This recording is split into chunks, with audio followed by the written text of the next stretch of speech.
ओम नमः सिद्धेभ्यः। ओम नमः सिद्धेभ्यः। यदर्चाभावेन प्रमुदितमनादरे दुर्यः क्षणाता सिद्धसर्गी गुणगणितमेधा स्वकनिधि लभन्ते सद्भक्त्या शिवसुखसमाजं किमुतदा महावीर स्वामी।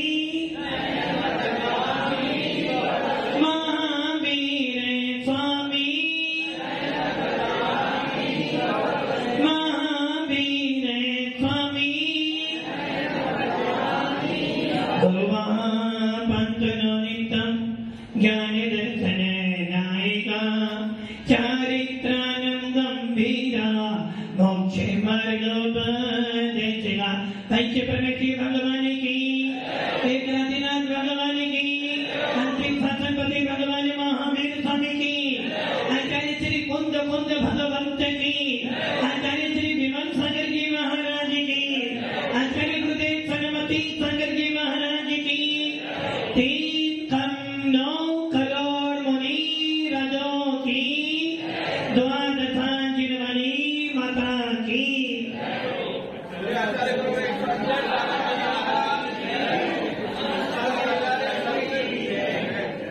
भव्य आत्माओं, अंतिम तीर्थ भगवान महावीर जिनकी पावन छत्र छाया में हमारा सबका मोक्ष मार्ग प्रशस्त हो रहा है, ऐसे भगवान महावीर जिन्होंने 30 साल तक हमें आत्मा का उपदेश दिया, ऐसे भगवान महावीर जिन्होंने चतुर्काल में जन्म लिया और चतुर्काल में ही मोक्ष चले गए और आज तक वो परंपरा चली आ रही है, ऐसे भगवान महावीर का वीतराग शासन पाकर हम सब अपने आप को बहुत ज्यादा गौरवान्वित समझ रहे हैं कि हमें कम से कम हमें पूरे विश्व के अंदर सच्चा धर्म तो मिला। अब आप सोच रहे हो कि हमारा धर्म झूठा भी होता है क्या? धर्म झूठा भी होता है, किंतु वो धर्म नहीं है, वो संप्रदाय है जिसके चक्कर में आकर आप संसार में फंस जाते हो, उसे संप्रदाय कहते हैं। और जो संसार के चक्कर से निकाल कर आत्मा को स्थापित करता है, मोक्ष में आनंद सुख देता है, उसे कहते हैं वास्तविक धर्म। और ऐसा धर्म किसको मिला? किसको मिला? आपको ही मिला? नहीं, ऐसा धर्म उनको मिला है जो अपनी आत्मा को जानना चाहता है, ऐसा धर्म उनको मिला है जो आत्मा से भगवान बनना चाहता है, और ऐसा धर्म उन जीवों को मिला है जो जिन शासन के प्रति श्रद्धावान होते हैं। ये मत समझना कि जैन शासन मात्र जैनियों को ही मिला है, ऐसे भी अजैन हैं जो तुमसे अच्छा पालन करते हैं। और यदि यकीन न हो तो देख लो, भगवान महावीर को केवल ज्ञान की प्राप्ति हुई, बड़े बड़े सेठियां बैठी हैं समोसरण में, राजा सैनिक भी बैठा हुआ था, फिर भी भगवान की वाणी क्यों नहीं गिरी? क्योंकि भगवान की वाणी को झेलने वाला भी उत्तम पात्र नहीं मिला था। और जैसे ही इंद्रभूति गौतम स्वामी समोसरण में गया, दीक्षा ली, तुरंत भगवान की वाणी, और कागज भी है ना, अच्छी वस्तु अच्छे पात्र में आती है। शेरनी का दूध सामान्य पात्र में ही आता है, स्वर्ण पात्र भी आता है। वैसे ही वीतराग वाणी भव्य जीवों के हृदय में ही ठहर सकती है, अभव्य जीवों के हृदय में नहीं ठहरने वाली। जिन वाणी कौन सुनेगा? तो आप सब भव्य होंगे? भव्य हो ठहर नहीं रही जिन्होंने ठहर नहीं रही, वो ठहर नहीं रही क्योंकि यहाँ से जैसे जाते हो ना तो पत्नी की, परिवार की, धन की याद आ जाती है और वो जिनवाणी कहते भैया एक मियाँ ने दो तलवार को तू सोचे कि विषय कसाय में पड़ा भी रहूं और मुझे आत्मा का आनंद मिल जाए तो समझे ना, ऐसा तो वही लोग कहते हैं जो जैन शासन को नहीं मानते। मतलब कि तुम्हारी मानता क्या हो गई, मोक्ष को मिले किंतु घर परिवार ना छूटे, पेट भरा हो और आत्मा का आनंद आ जाए तो ऐसा 3 काल में होने वाला नहीं। ऐसी चल रहा है समय सार हाथ में या फिर कहो मुझे हाँ आत्मा की याद आ रही है तो 3 काल में नहीं हो सकता। आत्मा की याद लेनी है, आत्मा का आनंद लेना है तो कष्ट को सहन करने, और यदि कष्टों को सहन नहीं करोगे तो आत्मा का आनंद 3 काल में आने वाला। जब दुकान पर जाते हो, व्यापार करते हो और सीजन चल रहा हो उस समय खाने की याद नहीं आती। क्यों नहीं आती खाने की याद? उस समय तेरा उपयोग कहाँ लग गया, बाप बड़ा ना भैया सबसे बड़ा। और जब मंदिर में आता है, साधु संतों की वाणी सुनता है तो तुझे लगता है भाई अब संसार में कोई नहीं मेरा, बस गुरुदेव के पास बैठना है, अकेला आया हूं, अकेला जाना है, खाली आता हूं, खाली हाथ। नरेश जी गाड़ी जाओगे, खाली हाथ जाओगे, फिर भी सोना करना होगा। क्या खोलेंगे? वो तो मरने के बाद खोलेंगे, जीते जी खोने वाला नहीं है और जीते जी आप देने वाले भी नहीं हो। मतलब कि मरने के बाद खोला तो क्या खोला, यदि मरने के बाद समाज के लोग पगड़ी बांधे तो क्या बनना हुआ। यदि जीते जी पगड़ी बांधो तो समझना कि मैंने कुछ काम किया। हमारे जैन शास्त्रों में धर्म मिलते हैं, भगवान आदिनाथ प्रथम तीर्थंकर थे और जब उनकी 83 लाख की आयु पूरी हो गई, 83 लाख पूर्व तक विषय दशाओं में पड़े रहे। आत्मा की याद तो आई किंतु ये कहते ना महाराज, आग तो आदमी ठेकती, बस जितना पानी पीना था पानी प्यास हो जाएगी और बाकी पानी छोड़ दिया। वैसे ही आदिनाथ भगवान को भी महामुनि आदिनाथ जो इस कुल के इस काल के प्रथम तीर्थंकर थे, उनको भी 83 लाख पूर्व तक वैराग्य नहीं आया। और जब वैराग्य आया तो सबसे पहले क्या करा, अपना राजपाट किनको दे दिया, राजपाट दे दिया। अरे मेरे मरने के बाद छीने का पहले दे दे, और राजपाट देकर मुनि बन गए। और आप क्या करते, क्या करते, जीते जी तो दूंगा ही नहीं, यदि मैंने दे दिया तो बेटा पानी भी नहीं पिलाएगा। इसका मतलब है तुमने अपने बच्चों को अच्छे संस्कार नहीं दिए। यदि जीते जी तेरा बेटा सोच रहा है कि पापा कब मरे, यदि ज्यादा टोका टाकी करोगे ना तो बेटा क्या भगवान जल्दी से जल्दी सब ला लो। इसीलिए ये ध्यान रखना, यदि अपना बुढ़ापा सुधारना चाहते हो, क्योंकि ये तो निश्चित है, मरण तो अटल है, मृत्यु तो होनी है। हंस के जियो या रोकर जियो, मरना तो हंस कर जियोगे तो मृत्यु मौसम बनाया जाएगा, और रो रो के मरोगे तो मृत्यु आएगी, और रो रो के मरोगे तो अगले भव भी रोना पड़ेगा, और हंस कर जाओगे तो अगले भव भी हंस कर ही जन्म लोगे। इसलिए दिगंबर मुनि त्यागी व्रती कभी मरने से रोते नहीं, और जो मरने से रोते हैं वो कभी त्यागी व्रती बनते नहीं हैं। इसलिए क्या करना, जीते जी चाबी, यदि मैंने चाबी दे दी तो भो मेरी फिर इज्जत। इसलिए चाबी तो भले ही अलमारी में कुछ भी न, फिर भी चाबी तो। वो उदाहरण आता है कि एक बाप के 4 बेटे थे, उसने बहुत समझा कि बच्चे सुधर जा नहीं सुधर। और उस बाप ने क्या करा, अंत समय में बीमार हो गया। और बार बार वो इशारा करना तो बेटे सोचेंगे पापा ने जीवन भर कोई कोड़ी दी नहीं, हो सकता मरने जा रहा तो कुछ देगा, तो वह बार बार इशारा कर रहा था।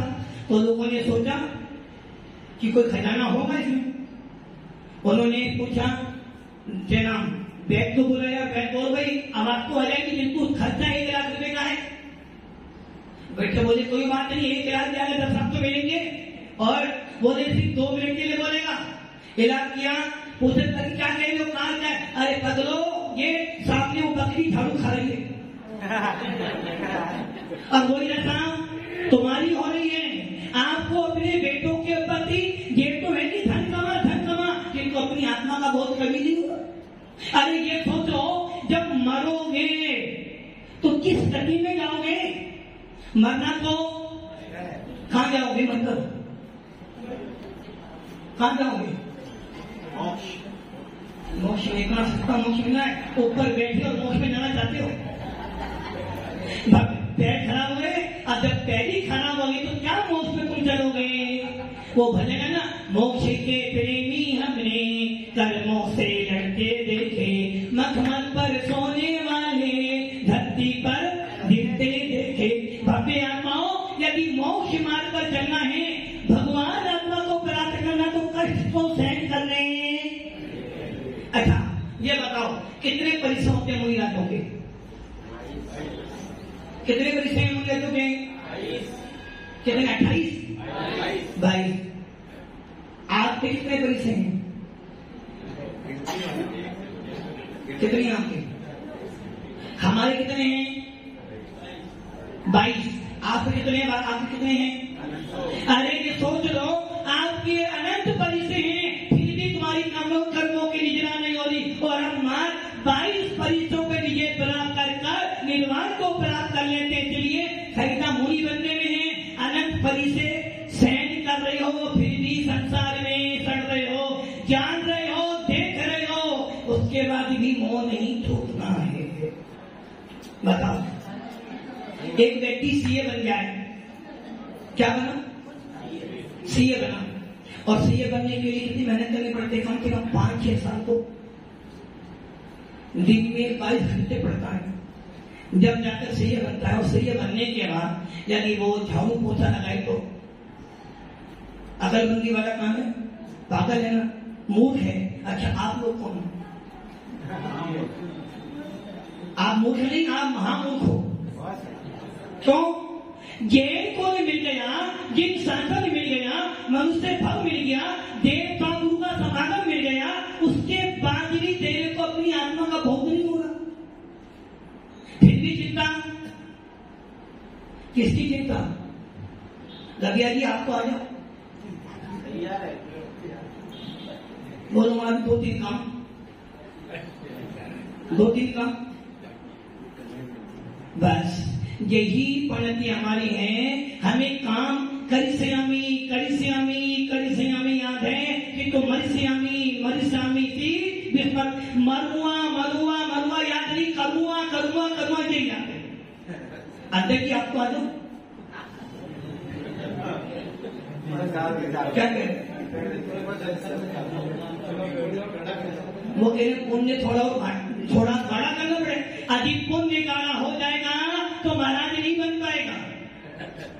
यदि पुण्य गाढ़ा हो जाएगा तो महाराज नहीं बन पाएगा, क्योंकि पुण्य की परिभाषा आपकी दृष्टि में क्या है? अधिक धन अधिक मकान, और जितना ज्यादा धन उतने ज्यादा विवाद है। और जितना धन कमाएगा ना और जब बंटवारा करेगा, जरा सा भी तूने कम दिया बेटे को तो वो इतना दुश्मन बन जाएगा। इसीलिए पुण्य मत कमा। यदि पुण्य कमाना है तो भेद विज्ञान पर आकर, पुण्य कमाना है तो सम्य दर्शन की प्राप्ति कर। यदि पुण्य कमाना है तो अपने भावों को निर्माण कर ले कि तेरे भावों में ये भाव आ जाए कि मैं भी मुनि बनकर, वो घड़ी कब आएगी संत साधु बन के विचरो, वो घड़ी कब आएगी। आप पुण्य कमा लो, पुण्य कमाने में लग जाएगा तो आचार्य पूज्य पाशाली करें, पहले कीचड़ में पैर डाल और फिर नहाएगा, तो ऐसा तो मामूस वाला आदमी काम करता है। अरे पहले धन कमाऊं फिर दान करूं। जब मुनिराज बनना है, सब जब सब छोड़ना ही है तो कमाना क्यों? महाराज जी आपको कैसी बात कर रहे हो? मेरे बिना तो, हाँ भैया मेरे बिना तो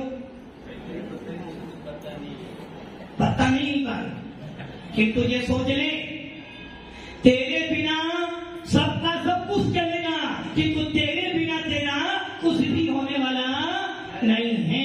हमें चिंता किसकी हो रही? मेरे बिना घर नहीं चलेगा।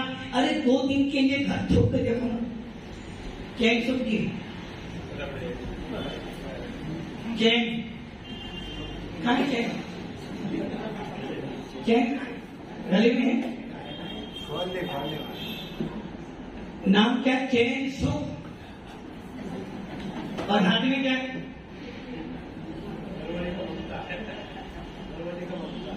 हाँ क्या करना है? चैन सुख खराब करना, खराब कर दिया, करना है, कब करना है?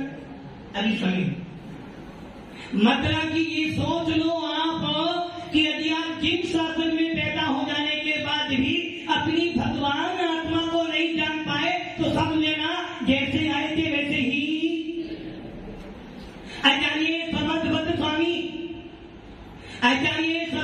स्वामी अपने रतन करण साकाचार में कह रहे हैं कि हे भव्य आत्मा, यदि अपने आप को जानना चाहता है, इस धूर्व जायक भगवान आत्मा को प्रकाशित करना चाहता है।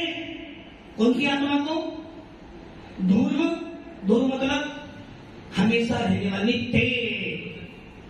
भैया कब हो गया? कब मरोगे? कोई किसी नहीं है, मरो निश्चित मरोगे ना। अच्छा भाई आप कब मरोगे? अरे 7 दिन में से 1 दिन मरोगे ना, तो 7 दिन में से ठंडे दिन मरना, लगी लोग फ्री रहते। अरे भैया आचार्य भगवत कह रहे हैं मेरा मरण नहीं हो सकता, मैं तो भगवान आत्मा हूँ। इसीलिए वो कह रहे ध्रुव जायक स्वाभाविक भगवान आत्मा कैसे प्राप्त करना? मैं कौन हूँ? नहीं मैं तो आत्मा, आप कौन हो? आत्मा हो भाई, आत्मा हो। किसने बताया तुम आत्मा हो? मैंने बताया देखो। अच्छा शादी हो गई, किसने बताया? मुझे तो पता ही नहीं, पंडित जी ने बताया। मतलब कि मेरे बताने से तू आत्मा है? मेरे बताने से कितनी बड़ी गलती कर रहा है। मेरे बताने से यदि भगवान आत्मा है तो समझना अभी तेरे पास भेद विज्ञान नहीं हुआ, अभी तूने अपने आप को नहीं जाना। दुनिया मुझे देख कि मैं महाराज बन गया, कोई बड़ी बात नहीं, और मेरी आत्मा मुझे देख कि तू महाराज बना है तो बहुत बड़ी बात है। इसलिए दुनिया कहे बहुत दानी है, कोई बड़ी बात नहीं, और मेरी आत्मा कहे कि तुझे बहुत बड़ा दान किया है तो समझा तू दानी है। भक्ति आत्माओं, आचार्य समर्थ स्वामी कह रहे हैं नित्य जाय स्वभावी भगवान आत्मा को यदि तू प्रकाशित करना चाहता है तो तेरे पास एक ही रास्ता है, एक ही रास्ता है, और वो रास्ता है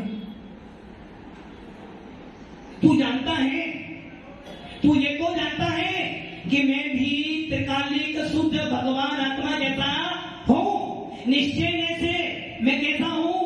भगवान आत्मा जैसा हूं। निश्चय से मेरे अंदर भी केवल ज्ञान की ज्योति है। निश्चय से मेरे अंदर भी वही आत्मा है जो आत्मा भगवान आप महावीर की बेटी है सिद्धाने में। निश्चय से किंतु भक्ति आत्माओं उस दूर भगवान आत्मा को प्रकाशित तो करना पड़ेगा, और प्रकाशित करने का मार्ग मात्र एक ही है, और वो है संलेखना। भगवान आदिनाथ जब मोक्ष में गए तो उनको भी मरण करना पड़ा। बिना मरण के निर्वाण नहीं मिल सकता। हम जानते हैं कि मेरी आत्मा के अंदर केवल ज्ञान है, हम जानते हैं कि मेरी आत्मा के अंदर वो ज्योति जग रही है, ज्योति के बल पर है अपना 13वां 14वां गुण स्थान प्राप्त कर सकता हूँ, और मेरी आत्मा के अंदर वो प्रकाश है जिसके बल पर मैं इस पहले गुण स्थान से सीधा सिद्धालय में विराजमान। किंतु उसे प्रकाशित तो करना पड़ेगा, और उसकी विधि क्या है? उसकी विधि है सुमरण, उसकी विधि है सुमरण। और जब तक तेरा संयमाचरण नहीं होगा तब तक तेरा सुमरण भी होने वाला। आदि घर में रहकर सुमरण हो जाता, घर में रहकर समाधि मरण हो जाता तो इतना पसीना। यदि तू समाधि मरण करना चाहता है तो तुझे अपनी विषय कसाई रोकनी पड़ेगी, तुझे अपना मोह को तोड़ना पड़ेगा। और जब तक मोह नहीं टूटेगा संयमाचरण होने वाला नहीं, संयम आने वाला नहीं। और बिना संयम तेरी संलेखना, और आप चाहते हो महाराज संलेखना तो हो किंतु घर परिवार मंदिर की कुछ कर लो,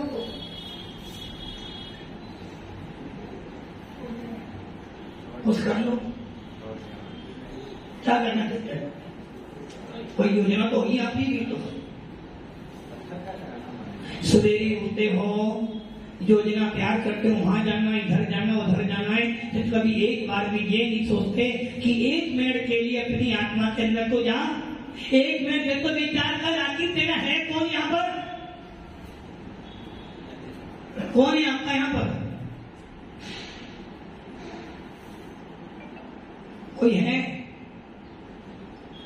आशीष की कितने बेटे होंगे? सामने सुन रहे हैं कि कोई नहीं है, फिर भी कितने 2 बेटे तो महाराज हैं, एक जलाता रहेगा और एक पानी पिलाएगा। बड़े प्यार से पालना था जो एक लौता बेटा था, चिल्लाता है पानी को कोई न पानी देता है, भूखा प्यासा ही होगो, भूखा प्यासा ही एक दिन मर जाए रे, जीवन है पानी की बूंद कब मिट जाए। चैन सुन की 2 बेटे तो 1 नंबर और 2 नंबर। 1 नंबर कौन सा और 2 नंबर? अब बताओ, व्यापार 2 नंबर का, धर्म 2 नंबर का, बेटा भी 2 नंबर का, तो तुम्हें जीएसटी तो देनी पड़ेगी। फिर भव्य आत्माओं ये विचार कर लेना कि तुम संसार में किसको अपना कह रहे हो। ये घर के लोग 6 डाला कह रही हैं, पंडित दौलत राम जी का दिन घर के लोग ठगे ठगो। कौन है? गबिया जी कौन है घर वाले? कौन? ठग हैं, ठग। तुम्हें ठग रहे हैं। कैसे ठग रहे हैं? जब 7 फेरे लिए थे ना, सुमन भैया 7 फेरे लिए थे, तो तुम्हारे पापा जी ने बोला बेटी चिंता नहीं करना, एक नौकर दे रहा हूं, कमा कमा के लाएगा तो खर्च करना। बेटा पापा बहुत अच्छे हैं, पापा बहुत अच्छे हैं, किंतु पापा ने एक बार बेटी को बोल दी बेटा ये काम मैं तुझे नहीं दे सकता, बस उसी दिन पापा बोले हैं। पत्नी की हर बात सुनते हो, अरे एक बात डांट दिया, अरे पूछो मत बहुत खराब, मेरे तो भागी फूल गए।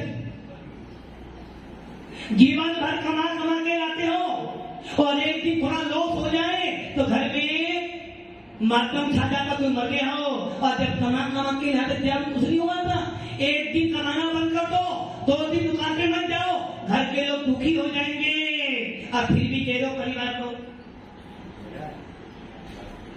दो एक ही भाव के लिए, दूसरा जगह भाव के लिए। अरे ये परिवार के लोग ठगे, तुम्हें ठग रहे हैं, अब तू इनके मोह में पागल होकर अपने जीवन की लीला समाप्त कर रहा है। इसीलिए आचार्य भगवान समझ भट्ट स्वामी कह रहे हैं, दूर भगवान आत्मा को प्रकाशित करना पड़ेगा, और प्रकाशित करने की विधि है संलेखना, और संलेखना जो करना चाहता है उसे संयम धारण करना पड़ेगा। इसीलिए आचार्य भगवान कह रहे हैं, उपसर्गे दुर्विच्छे जर्सी रुजायम का निष्पत्ति कार्य धर्माय दोनों विमोचन माहू संलेखना माया। अब संयम धारण करने से पहले एक काम करना पड़ेगा। यदि तूने संयम धारण कर लिया और वो काम नहीं किया तो समझना संसार में भटकेगा, निर्गत तो बन गया, साधु तो बन गया, किंतु अभी तक आनंद नहीं आ पाया।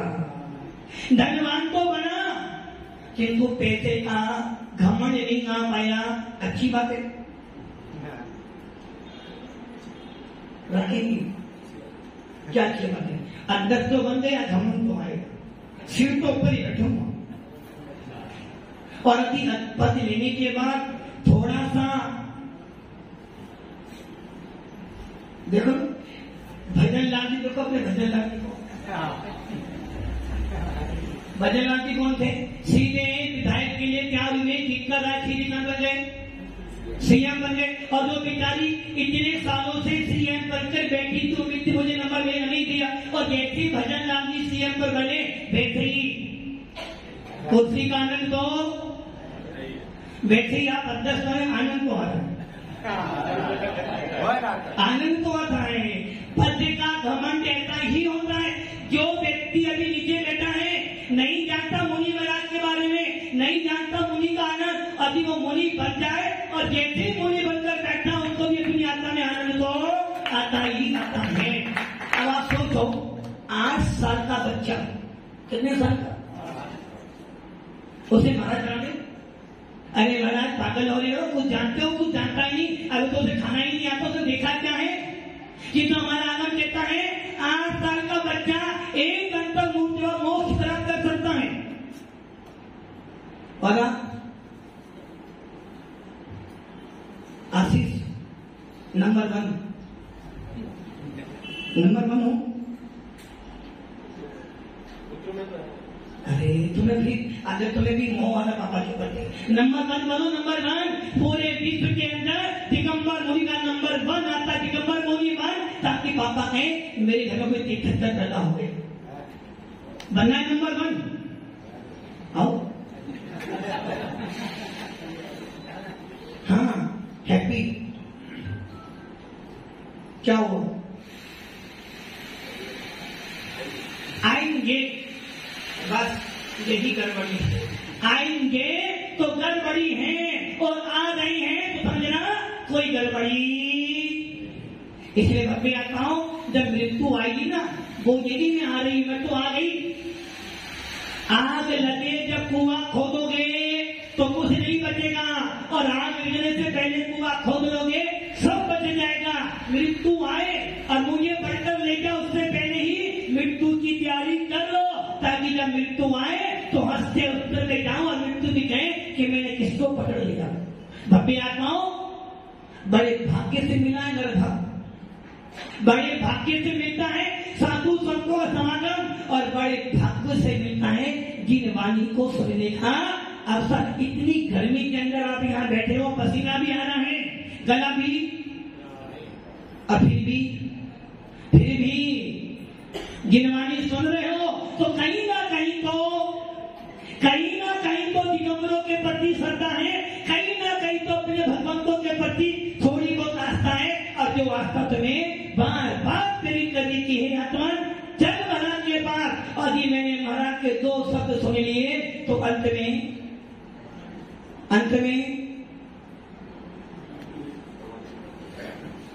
में काम आएंगे।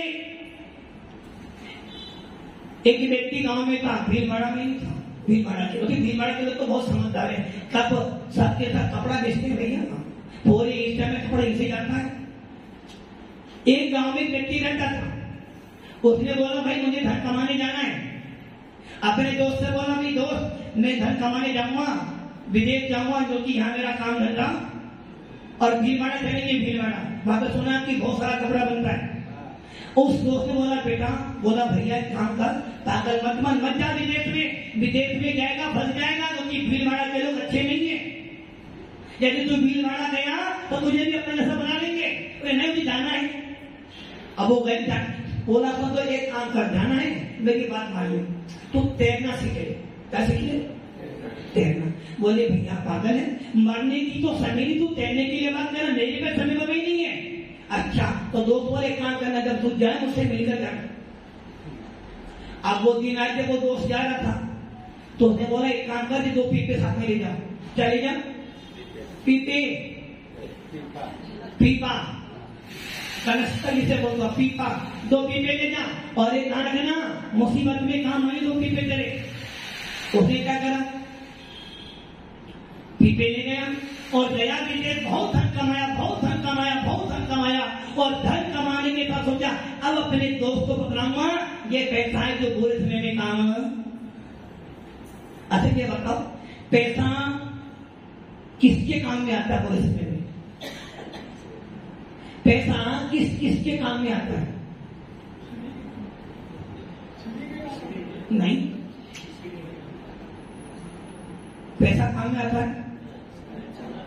यदि पैसा काम में आता तो कोरोना में कोई मरता नहीं। यदि पैसा काम में आता तो आप भगवान बन जाते। पैसे से हर वस्तु ले सकते हो किंतु पैसे से आप भूख नहीं ले सकते। पैसे से माँ को ले सकते हो किंतु पैसे से मातृभाव नहीं मिल सकता। पैसे से मराद तो बना सकते हो किंतु निर्धन बना नहीं मिल सकता। पैसे से यदि हर चीज मिल जाती तो कोरोना में कोई मरता नहीं। पैसा बहुत कुछ है किंतु सब कुछ। डॉक्टर भी कहता भैया पैसा दे तो रहा है किंतु पैसा हर कुछ नहीं, थोड़ी बहुत दुआ भी दिया। उस मित्र ने 2 पीपे दिए थे, वो धन कमा के लाया। बोले अब गाँव में जाऊंगा बताऊंगा सबको मैं कितना धन कमा के लाया। अब अचानक क्या हुआ, जिस जहाज से वो आ रहा था वो जहाज सारा सदरा। अब क्या हुआ, रात में सोते हो ना तो 4 बार पहले तिजोरी देखते हो कि बंद है नहीं बंद है। क्यों देखते हो? नरेश जी देखते हो? बाहर घर के बाद कैमरा में लगा हुआ है, एक वॉचमैन भी खड़ा किया होगा, भाई देखना कोई चोर वोर ना है। किससे खतरा आपको? किससे खतरा है? खतरा आपको अपना नहीं है, खतरा जो अंदर पड़ा है ना पुजल, उसकी चिंता आदि कोई चोर आगे ले जाएगा। इसलिए भैया मैं जाऊं तो जाऊं, चमड़ी जाए तो जाए किंतु दमड़ी नहीं जानी चाहिए। चिंता आपको अपनी नहीं हो रही, चिंता तुम्हें पुजल की हो रही है। और ये भूलना है संसार में सबसे बड़ी अनमोल वस्तु यदि कोई है तो तेरी स्वयं की आत्मा है। और तुझे चिंता किसकी हो रही है? संसार में वो भजन है, कोई तन दुखी, कोई मन दुखी और कोई संसार में सुत सर्वदा काऊ को न दिखे। कोई तन दुखी, कोई मन दुखी, कोई धन दुखी दिखे। और आप दुखी किससे हो? ज्यादा पुण्य कमा लिया है, तिजोरी भर चुकी है, तिजोरी चलिए बस बस बस, किंतु अभी नहीं, अभी तो 2 पीढ़ी के लिए और कमा के रखो और रात में शांति से सो भी नहीं पाते। जरा सी आवाज हुई नहीं, अरे कौन आ गया? कि तुझे भूल रहे हो मृत्यु हर क्षण तेरे पास खड़ी है, हर क्षण तुझसे कह रही है सावधान सावधान, वजह मैं आ रही हूं कि तो तुझे अपना होश। वो 2 पीपे दिए थे, अब वो जहाज डूबने वाला है। सब कहने भी बचाओ बचाओ, अब वो कहना नहीं मेरे पास तो 2 पीपे हैं। क्या करा, पीपे खोले, सारा गोल भर लिया और दोनों पीपे लेकर कूद गया। बोलो कहां पहुंचा? कहां गया? मोक्ष गया। तुम ये देने की इसको बोलना पड़ेगा कि भैया पीपे दे दो, नहीं दो। अरे वो 2 पीपे इसलिए दिए थे जब मुसीबत आए तो खाली पीपे लेके कूद जाना, तू बच जाएगा। उसने क्या करा, दोनों पीपे धन से भर दिए। वो तो गया, धन भी गया, वो भी मर गया। वैसे ही भव्य आत्माओं तुम्हें 2 पीपे मिले हैं, एक जिनेंद्र देव और एक निर्गन साधु, जो इन 2 पीपों का साधा लेगा संसार सागर से पार। और हमने क्या कर दिया, उसने पीपे में सोना भरा, आपने क्या कर दिया, राग देश भर दिया। ये भगवान मेरे, ये भगवान आदिनाथ तो मेरे ही है, आदिनाथ तो मेरे ही है। अब वो कह रहे महाराज वो तो आदिनाथ वाले में सुखासन बनाऊंगा, वो तो आंखों से नाना पड़ता है। मतलब कि मेरे आदिनाथ तेरे सुखासनाथ, मतलब कि आपने भगवान बांट दिए। ये मंदिर मेरा, ये मंदिर तेरा, ये मंदिर खंडेर वालों का, ये मंदिर अग्र वालों का। अरे भैया तू किसको बांट रहा है? दिगंबरों को बांट रहा है। जो काम आज से पहले भद्रभाव के कार्य में हुआ था, दिगंबर श्वेतांबर बटे, जिसका नुकसान आज तक आप ठोक रहे हो, और वही काम आज हम कर रहे हैं कि ये मंदिर मेरा, ये मंदिर तेरा, मंदिर बांटा, मस्जिद बांटी, कोई बड़ी बात नहीं। तुमने तो साधु संत तुमने बांट दिए। ये महाराज तो गदिया जी मेरे महाराज तो वही। अरे नहीं गुरुदेव, नहीं गुरुदेव आप मेरे गुरु को श्रद्धा तो बहुत थी, तो 99% श्रद्धा 1%। मतलब कि ये महाराज मेरे, ये महाराज अभी वो महाराज आएंगे तो जरूर टोका लगाऊंगा, और मैं आ जाऊं तो नहीं महाराज तो मेरे महाराज जाएंगे नहीं। अरे भव्य आत्मा, ज्ञानी होने के बाद भी नमो लोए सर्वे सामने बोलने के बाद भी भेदभाव करता है। उस व्यक्ति ने 2 महीने में सोना भरा था, तुमने क्या कर दिया? तुमने देव और गुरु के अंदर देश भर भर कर अपना संसार बढ़ा लिया। और एक ध्यान रखना, जब तक दिगंबर साधु जीवित हैं तब तक जीव शासन चलता रहेगा, और जिस दिन दिगंबर साधु का अपमान कर लोगे जीव शासन घोलमिल हो जाएगा। जब पेट खाली होता है तो क्या खाते हो? क्या खाते हो? अरे रोटी खाते हो ना। रोटी किस पे पकाते हो? रोटी किस पे बनाते हो? अग्नि पर।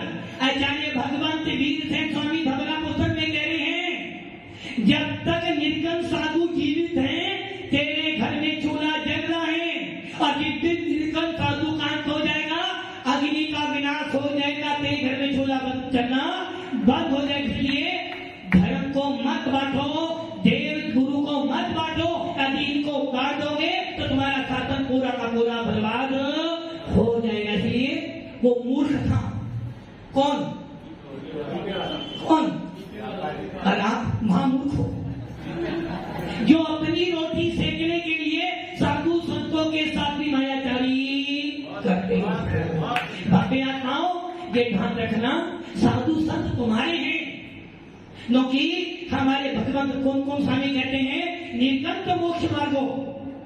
जब तक निर्गंत है मोक्ष मार्ग जीवंत चलता चला जाएगा। इसलिए साधु संतों के आने पर अपनी अपनी रोटी मत सेको, बल्कि जिस प्रकार हाथ किसका चाहिए?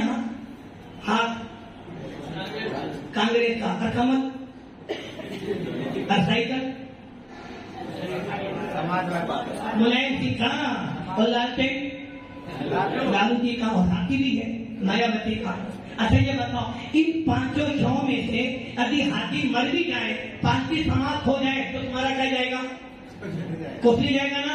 और यदि तिरंगा नीचे हो जाए तो, यदि तिरंगा नीचे हो गया तो पूरे भारत का मस्तक नीचे होगा। उसी प्रकार अपनी अपनी रोटी सेकने वालों का मस्तक थोड़ा झुक भी जाएगा तो जीव शासन धुंधली नहीं होगा, किंतु जीव शासन में निर्गत साधु आदि नीचे हो गए तो सबका बर्बाद हो जाएगा। इसलिए ध्यान रखना, भगवान इनका शासन मिला है, नाम के पीछे जैन लिखते हो, और बड़े गर्व से जैन लिखते हो, और बड़े गर्व से पढ़ते हो कि मैं देव था गुरु का भक्त हूँ। अरे जब तू देव था गुरु का भक्त है और नमो लोहे सर्वे सामने बोलता है, तुझे सोच लेना 3 कम 9 करोड़ निराश तुझे एक साथ आशीर्वाद देते हैं। जब तू एक अर्थ खिलाता है तो सारे मुनियों की वंदना हो जाती है। इसलिए मुनियों के आने पर अपनी रोटी मत से, बल्कि उनकी थाली में अपनी थाली मिला ले, ताकि तुझे लोग नहीं मुनि भक्त श्रावक है। इसलिए मरण करना है। कौन सा मरण करना है? समाधि मरण निर्गंतों के सानिध्य में ही होगा। आचार्य विद्यासागर महाराज भी निर्गंत बने, और निर्गंत बनने के बाद देखो अंतिम समय में भी निर्गंतों के बीच में ही गए। भद्रभाव स्वामी निर्गंतों के साथ में गए और निर्गंतों में ही नमोकार मंत्र सुनाया।